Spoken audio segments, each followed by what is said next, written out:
Hello students, welcome in your own interesting chemistry class. We are studying here D block elements. We will see the video of D block elements part 2. In part 1, we have discussed about the general introduction of D block elements and their electronic configurations. Now, in this video, we will observe the general properties of D block elements like atomic radii, ionic radii, ionization enthalpies, metallic nature, and oxidation states, etc. First of all, we will start this chapter, these properties from atomic radii. Atomic radii means the size of the element. As we know that in periodic table, when we go left to right in a period, size decreases continuously due to increasing Z effective. Okay, so S block elements are larger than D block elements, and D block elements are larger than P block elements. Means D block elements are smaller than S block elements and larger than P block elements. Okay, and 3D, 4D and 5D series is there is increase in 3D to 4D series because the increase in a shell. Okay, so 4D series elements are larger than 3D series, but 5D series elements are almost equal. Well, we will explain this one by one. First of all, we know that in transition series electrons are filled in n-1d orbital. Okay, let's see. Suppose this is a atom. Okay, in this is the nuclei, this is first shell, this is second shell, this is third shell, this is fourth shell.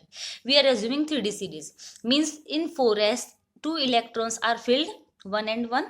Now there are filling electrons in 3D subshell, means n-1d shell. Okay, there is a attraction force between nuclei and 3D electrons and nuclei and 4s electrons also. When we move from left to right, this attraction force between nuclei and outermost electron, that is also known as Z effective, increases continuously. So when this attraction increases, the size of the atom decreases. Okay, so from left to right, as we go from scandium to zinc, the Z effective continuously increases. So size of the element of the atomic radii should be decreases. But as we know that there are electrons are filled in 3D shell, means 3D electrons are between the nuclei and 4s electrons.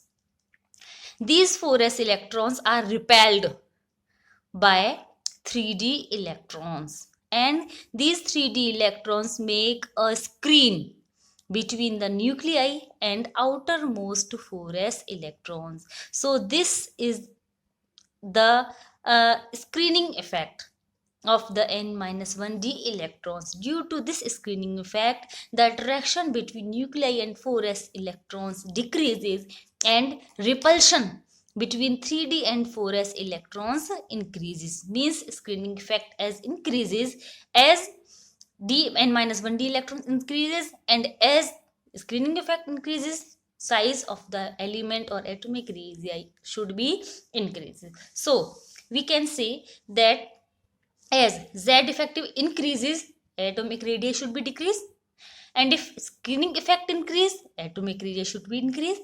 Both are opposite effects, but from left to right, Z effective also increases while screening effect also increases. So both effects are increases, but their results are opposite, so these are counterbalanced by each other. Hence the atomic radii from scandium to zinc remains constant almost. There is no a great change, only we can say that from scandium to zinc there is only a small change of 0.15 angstrom only. Scandium to chromium, just minute decrease in the size because of increasing Z effective. From chromium to nickel, these are almost of equal atomic radii, and after nickel Cu becomes D10, so these are more stable. So the size of the Cu and Zn increases minutely. So the scandium to zinc size almost means same. Okay, clear? Means this is very important question. What's the reason that the elements of the 1D series are of almost same sizes? Okay, this is the reason of the almost same size. Now, ionic radii. What is ionic radii? Ionic radii means radii of the ions. Ions are formed by the removal of releasing of the electrons. D block elements are metals, so can easily remove their electrons and makes Mn M plus 2 ions. In M plus 2 ions, these 2 electrons of 4s are released. Okay, these electrons are released, then the repulsion force means screening effect is destroyed, because there is repulsion was between the n minus 1d and ns electrons. Now ns electrons are removed, so there is no repulsion or no screening effect, only z effective remains. So as z effective increases, atomic radius decreases. So from scandium plus 2 to Zn plus 2, there is a decrease, continuous decrease in size. So ns electron is released. So it's Sc plus 2 to Zn plus 2 ionic radii decreases. Okay, there is no any screening effect. Now the second property is ionization enthalpy. Ionization enthalpy is inversely proportional to atomic radii. If atomic radii is larger, then ionization enthalpy is smaller, and if atomic radii is smaller, then ionization enthalpy is larger. But what is ionization enthalpy? Ionization enthalpy means the energy required to remove the electrons from its outermost shell. When we want to remove the outermost electrons from the atom, so for this purpose we have to require an energy to remove it. So this required energy to remove the electrons from isolated atom from its outermost shell is known as ionization enthalpy or ionization energy. It depends on atomic radii. As atomic radii increases, z effective decreases. As z effective decreases, ionized enthalpy also decreases. These are inversely proportional. As we have seen here that s block elements are larger than d block elements and d block elements are larger than p block elements. So their ionization enthalpy's order is vice versa. D block elements has more ionization enthalpy than s block elements, and p block elements has more ionization enthalpy than d block elements. Okay, ionization enthalpy directly proportional to z effective and inversely proportional to screening effective. Okay, opposite of atomic radii. So in first, so the first ionization enthalpies becomes almost same, because in a d series both effects are continuously increasing. So one effect increases the ionization enthalpy and the other effect decreases the ionization enthalpy. Both effects are counterbalanced, so the ionization enthalpies remains same. Here from 3D series, 4D series has lesser ionization enthalpy due to larger size, but in 5D series the ionization enthalpies are larger or equal from 4D series. What's the reason here? This is the reason. From 4D to 5D, there is 4f orbitals are filled before 5D. So atomic number increases by 15. Okay, when in atomic number is increases, but outermost electrons only one. So there is very large z effective in 5D series. This is large set z effective is also known as lanthanoid contraction, because this lanthanoid contraction z effective becomes very high in 5D series than 4D series. So because of high z effective, sizes of 5D series or 4D series are almost equal, too much equal. Then Zr and Hf are also known as twins elements. Okay, when these both elements have same sizes, so same ionization enthalpies also. Okay, next property is metallic nature. All the d block elements are metallic in nature. Okay, these are all solids. Mercury's exception is in liquid. All are closely packed as BCC, HCP and FCC, as we have discussed in chapter 1 solid state. All are electropositive, means can easily remove their outermost electrons. All the d block elements are ductiles, exception mercury. All are malleable, can be easily malleable. The most ductile element is Au. All are the good conductor of temperature and electricity, or heat or electricity. The most best conductor of the electricity is Ag. All are hard, only Hg is an exception. All have high boiling point and melting points. Here is also Hg in exception. These are the metallic natures, the metallic property. All are all are sonorous also, can produce the sound on the stuck.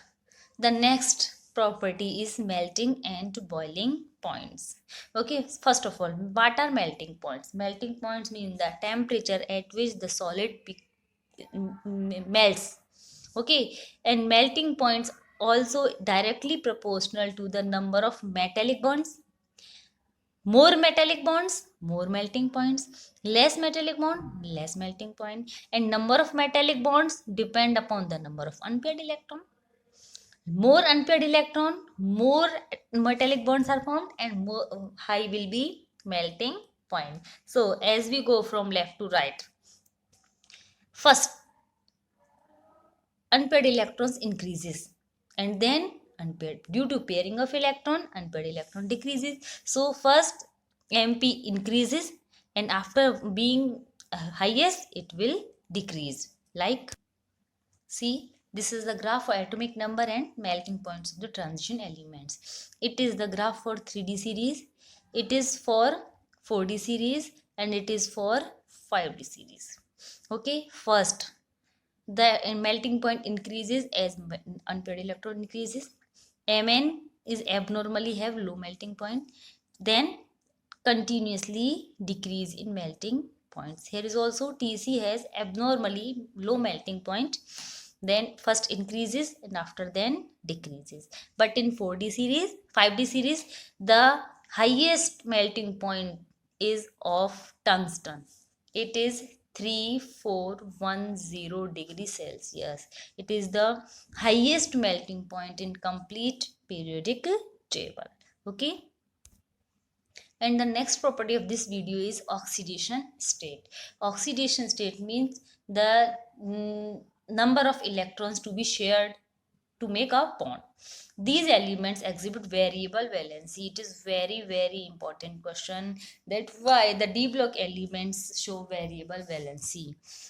Because here the electrons are filled in n-1d orbitals and ns orbitals are already filled, but the energies of n-1d orbitals and ns orbitals are almost same. There is no very high difference between the energies of these two orbitals. So the electron can transit from n-1d to ns or from ns to n-1d, as we have seen in electronic configuration. So when ns electrons take part to in combination or to make a bond, as well as n-1d electrons can also take part to make a bond, so they can show many valencies, that is known as variable valency. Okay, the reason is the almost same energies of n-1d electrons and ns electrons. From L2 Rn left to right, first increases the oxidation state and then decreases due to pairing of the unpaired electron. Let's see, this is the 3D series, scandium to zinc. These are the electronic configuration of these. As we seen here, the paired electrons are increasing till here.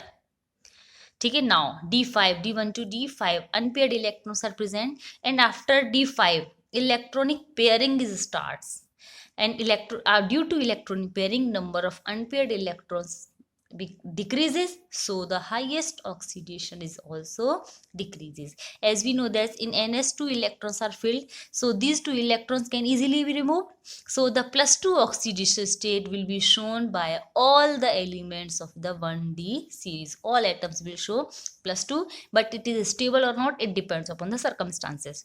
Okay, only Cr and Cu can also show the oxidation number +1 because of S1 configuration. Okay, now scandium, there is 3 electrons only, S2 and D1. When S2 is removed, D1 also removed.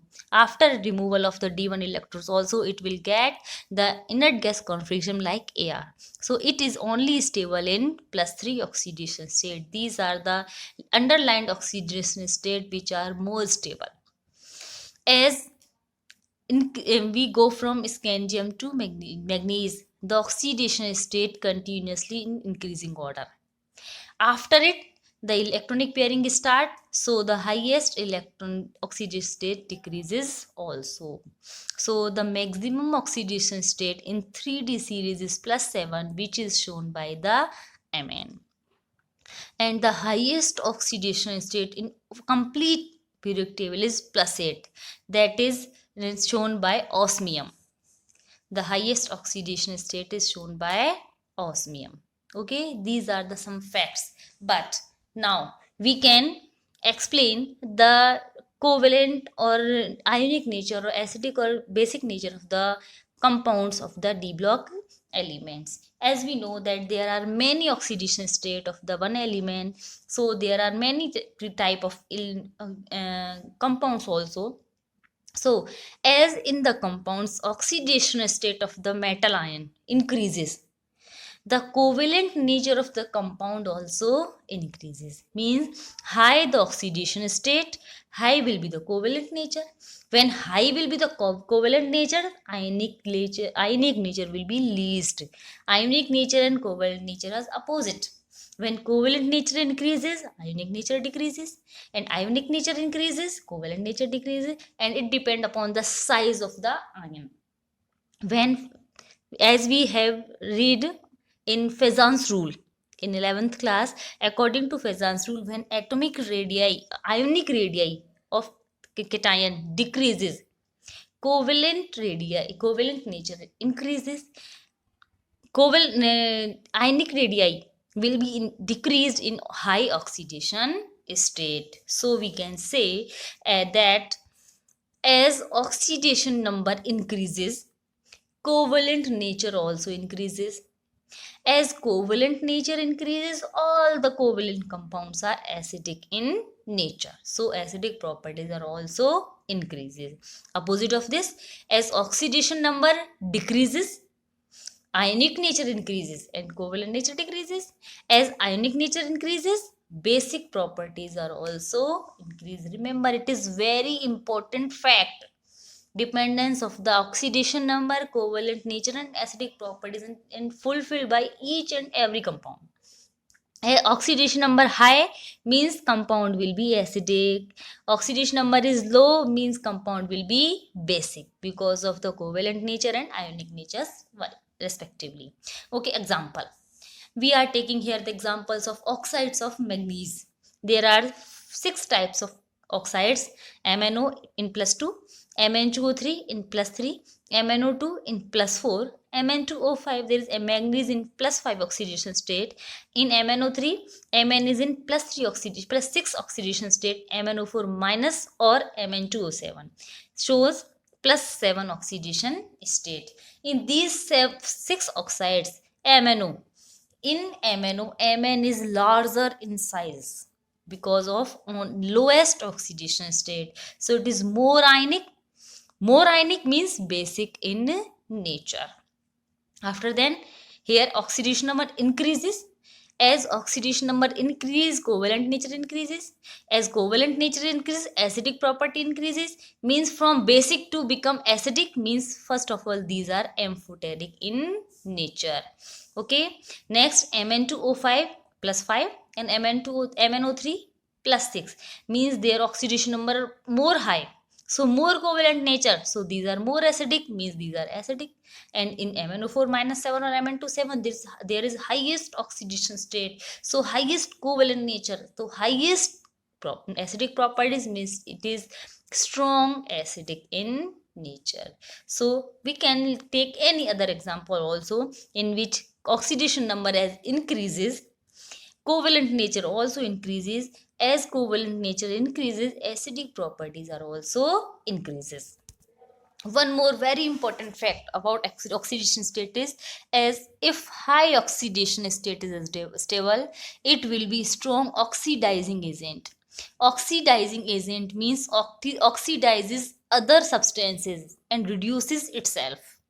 If it is in highest oxygen state, it wants to reduce itself, so other substance will be oxidized by the substance. So in high oxidation state, the compound will be strong oxidizing agent, while in low oxidation state, the compound wants to increase its oxygen state, means oxidizes itself.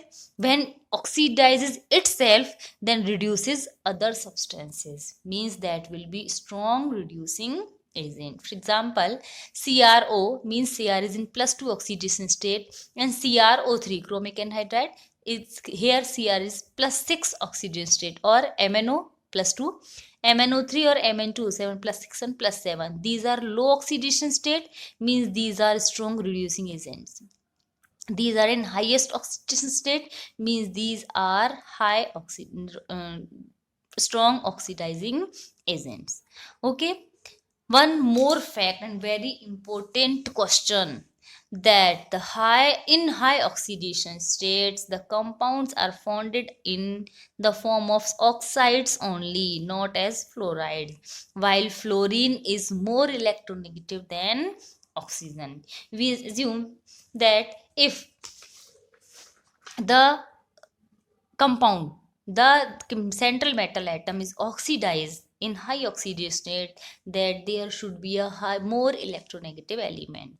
And we as know that F fluorine is more electronegative element than O, but O atom is bivalent while F atom is monovalent.